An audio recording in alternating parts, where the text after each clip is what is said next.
Welcome back, Mando.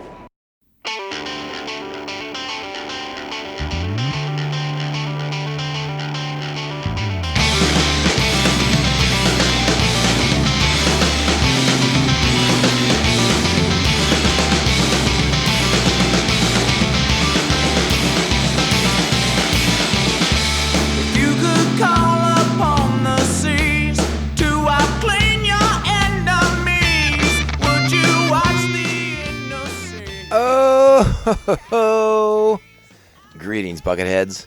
Mayvar Tagar. Welcome to another exciting Bantha Tracks bonus show of MandoVision. I am your host, Nargai Tom, and thank you so much for checking out our small independent Star Wars podcast. We're so glad you're here. Reach out to us on those socials at Mando_Vision on X and Insta, MandoVision at Blue Sky, and of course, you can email me, MandoVisionTom@gmail.com. Make sure to like, subscribe, follow, and share this show with all the Mandalorians in your covert. All right, Bucketheads, yes, we are back for another Bantha Tracks bonus show, and this is a sort of the choose your own adventure type of content because, yeah, we're not here for Star Wars today. No, siree, Bob. We are here to talk about something else because Tom has once again ventured to the movie theater. And we are here to talk about what I saw, what I thought, how I felt, and I'm excited to do so because going into this movie, I didn't know what to expect. I was hopeful, I was optimistic, I believed that it could work, and what I got was something. It was something, and we're going to talk all about that. So I'm really excited to get into that with you all. Otherwise, again, this is a Bantha Tracks bonus show, so again, if you're not here, if you're upset that there won't be any Star Wars talk today, yeah, this isn't the episode for you, my friends, but don't worry. I'll be back later this week with some real Star Wars content, and we'll keep going with the Force and showing you the way. But otherwise, yeah, a small little divergence today as we talk about something other than, and yeah, I hope you stick around for it. So if you're still listening, you know what that means. It's time. Strap on your buckets. Let's go. Get out of here. We'll hold them off. You're going to have to relocate the covert. This is the way. This is the way. All right, yes, indeedy, we are back to talk to you about my feelings, my reactions, my thoughts, my childhood in many regards. Yes, I ventured out to the theaters and I saw Masters of the Universe. The second time trying to adapt the Masters of the Universe lore to the big screen in live action.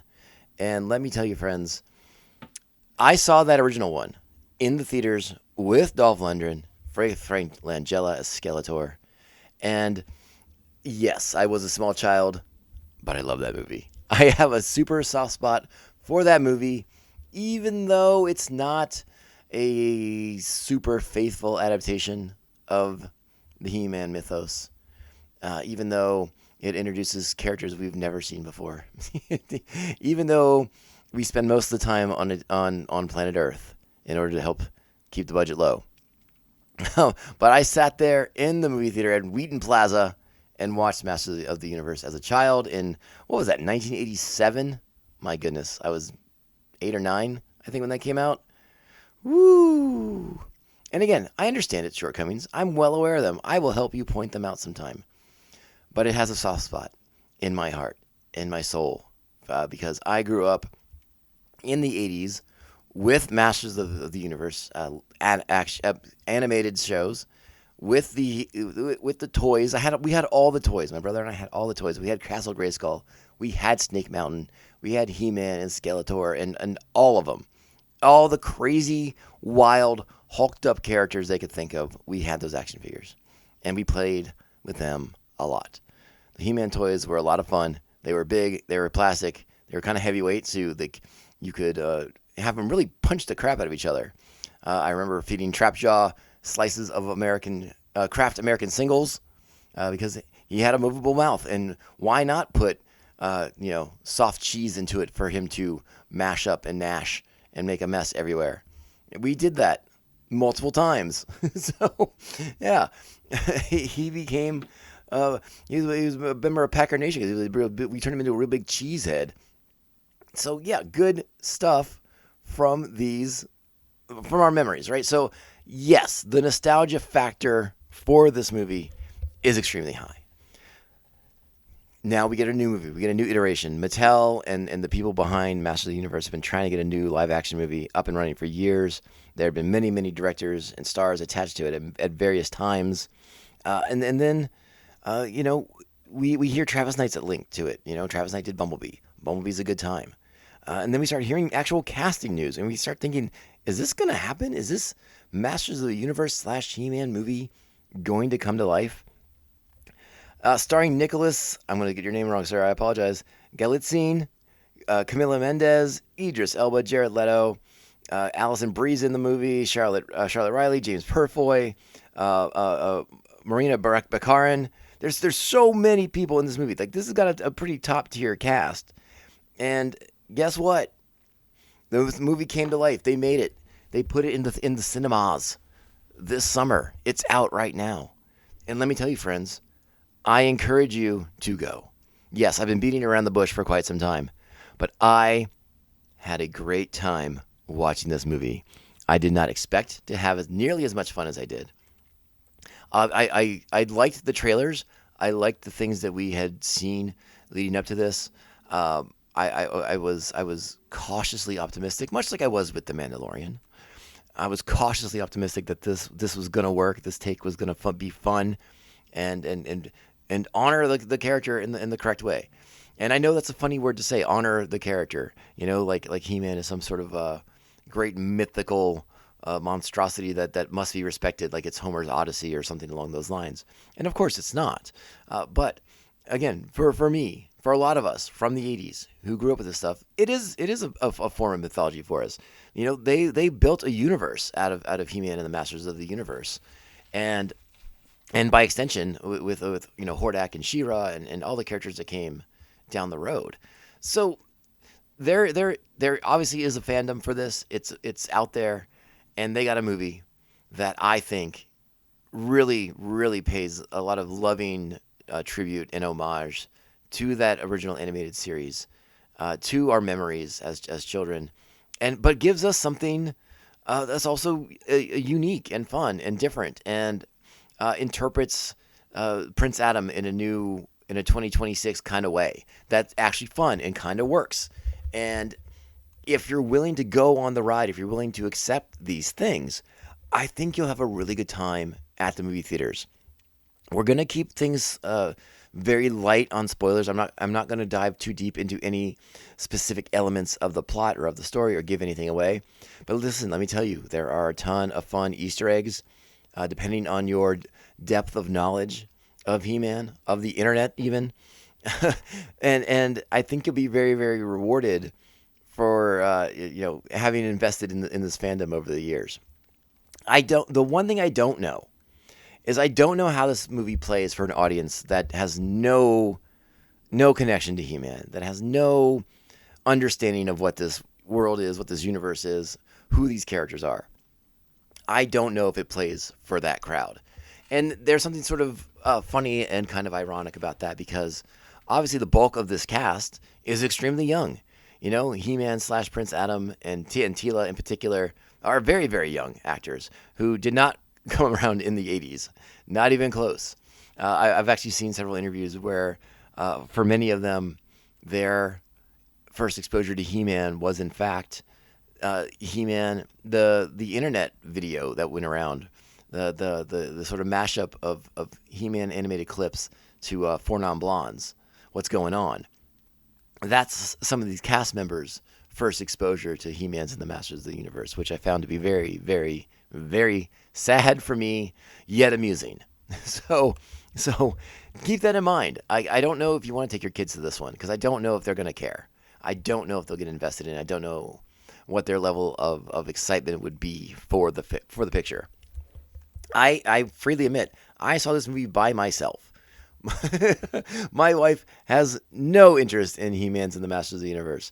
I went to a show that didn't even start until 10:40. Okay, it started, quote unquote, start time was 10:15. Movie started at 10:45, friends. That's how many freaking commercials there were. So I was out until 1 a.m. watching He-Man's and the Masters of the Universe.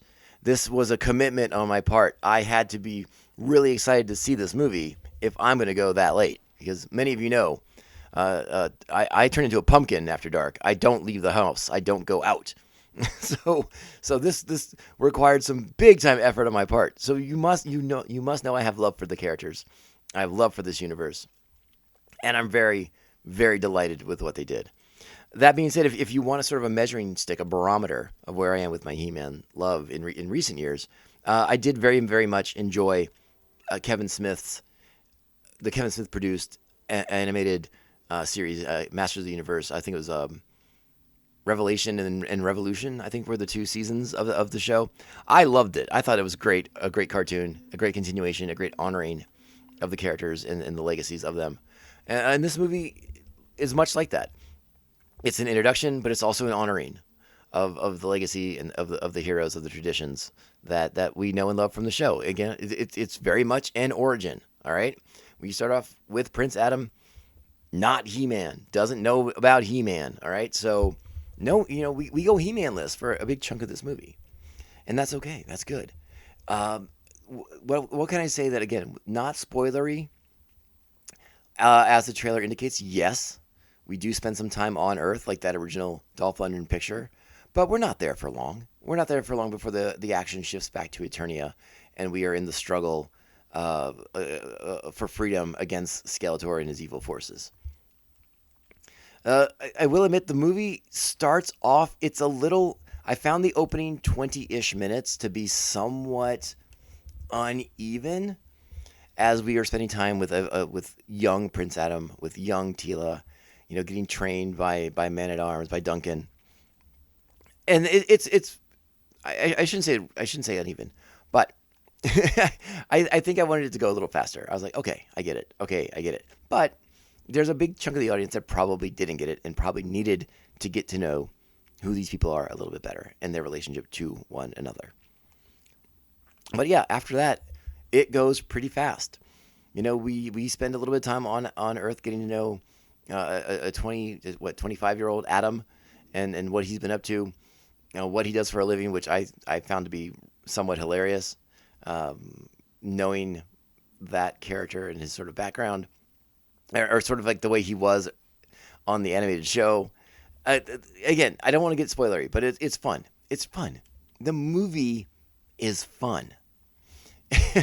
And then, again, we get back to Eternia, we get back to the fight, and I have to tell you, if you've been wondering, if you were concerned, I think the biggest question mark heading into the release of this movie, what about Skeletor? Is Skeletor in this movie? Does Jared Leto botch it, as he has kind of been doing a lot lately? Whatever you think of the man on the screen, off the screen, behind the scenes, the stories about him, how he comports himself on sets, all these sort of things that have impugned his reputation, and rightly so or wrongly so, I don't know, I can't say, but it seems to be rightly so, maybe, I don't know. But does Jared Leto botch it? Does he boof this? Does he fall right on his face? Does he pull a Homer? No, my friends. Jared Leto as Skeletor? This works. This is good stuff. This is maybe his best performance in forever. I love this take on Skeletor. I thought it was, again, fun. I'm going to use that word a lot. It's a fun take on Skeletor. The material does not take itself too seriously, and neither does Skeletor. As serious as Skeletor is, he's the funniest part of the movie. Let's be perfectly honest. And there's some pretty funny parts in this movie, but Skeletor gets the big ha-has from me. There's some good stuff in here, and I think you will be genuinely surprised by how much you enjoy Skeletor in this picture. Whew! But yes, go see it. Go check it out. It is a good time. I had a lot of comps coming out of the theater to The Mandalorian, in the sense that it's just 2 hours for you to sit there and have fun. You don't have to do deep thinking. You don't have to do critical thinking. You don't have to overanalyze it. You don't have to break it down. Sure, you can nitpick it. Do they change a few things from the canon? Do they change a few things from the lore? Do they shape a couple characters a little bit differently to tell the narrative that they're telling? Of course they do. But it all works. It's all true to the characters nonetheless. And it's so enjoyable. I laughed. I smiled. I walked into the theater thinking, again, at 1 a.m., after having worked a full day, no naps, I was completely exhausted with the biggest smile on my face. And I went home completely satisfied from my experience from sitting there in the theaters. Loved it, loved it, loved it. Cannot recommend it enough. It's 8 buckets. 8 out of 10 buckets. Go check it out. It's not doing great at the box office. Obsession and Backrooms are kind of crushing it right now. And those movies have all the buzz. They have all the hype because they're doing the thing differently now. And we can talk about why those movies are sort of resonating with audiences. I don't know, if you wanted to. Obviously, I think the big reason is because they are bringing new and fresh ideas to the movies. And He-Man, unfortunately, is sort of in that vein of IP, corporation, just churning out content, not reinventing the wheel of cinema. And He-Man is not supposed to reinvent the wheel of cinema. Don't get it twisted. But again, I think that's why people are gravitating towards Obsession, gravitating towards Backrooms, because they're good and they're bringing you something fresh, and that's exciting. So people are going to it. They're flocking to it, rightly so. But again, you get the minute, you get the time, check out Masters of the Universe. It's 2 hours of pure enjoyment. Obviously, if you have a connection to the material, if you have a connection to the 80s, I think you'll really, really resonate with it. It will really, really hit you in the right spots. Just like sort of the moment when you realize, like, you're like, oh my God, these are all my toys on big screen in front of my face in live action talking. It was a great moment for me. I delighted in it. I really, really did. So yes. All right. 8 buckets. Go check it out. Support Masters of the Universe when you can. Oh, excuse me. Oof, almost tripped all over myself on that. Another selling point I did want to mention is the music. The music of the movie, specifically the guitar music in the movie, provided by one Brian May of Queen. Good stuff. The music shreds. And the movie has a great soundtrack, by the way. Like they got some needle drops in this movie that I think you're all going to really, really enjoy. So, yeah, let's get after it. Let's go see Masters of the Universe and support this film, because I'd love to see more. I don't know if it'll happen. I hope it does, because they drop 3 post-credit scenes at the end of this movie that tease so much more. And I would love to see that all come to life too. But I guess we'll have to wait and see if that happens. Again, I like this movie enough that I'm picking it up. I'm buying a physical copy of it, so that'll help get them a little bit more money. But yeah, go check it out, man. Go, if you got the AMC Stubs Club thing going on, go check it out. Make it one of your movies of the week. I don't think you're gonna regret it. I'm not gonna make a bet on it because betting's no fun. But go check out Masters of the Universe. All right, Bucketheads, let's get out of here. Let's wrap this puppy up. We'll be back to talk some Star Wars later this week. But yeah, go out there, be great Star Wars fans, kind, supportive, respectful, understanding, patient, tolerant, and hey, supportive of He-Man. Let's branch out a little bit. Support the He-Man guy. All right. I think that's it. Follow me on the socials at Mando_Vision, X and Insta, MandoVision at Blue Sky.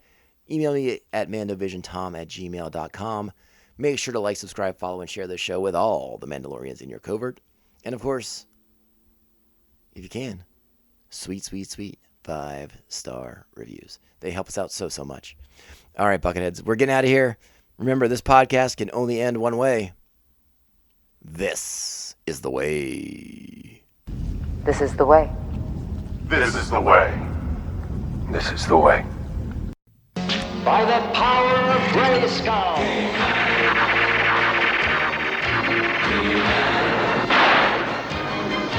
He-Man.